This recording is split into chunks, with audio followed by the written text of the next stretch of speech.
আর ইনশাল্লাহ আমি আশাবাদী অন্তত আমি মেঘমল্লার বসুকে হারাবো।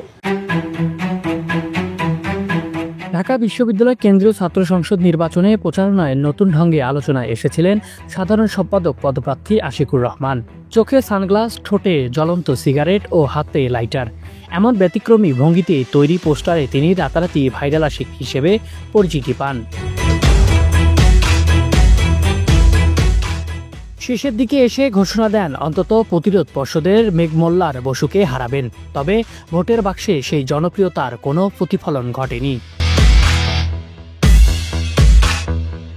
বুধবার ঘোষিত ফলে দেখা যায় আশিকুর রহমান পেয়েছেন মাত্র 526 ভোট, আর মেঘমল্লার বসু পেয়েছেন 4949টি ভোট। অন্যদিকে বিপুল ব্যবধানে জিএস পদে জয়ী হয়েছেন ছাত্র শিবির সমর্থিত ঐক্যবদ্ধ শিক্ষার্থী জোটের প্রার্থী SM ফরাদ।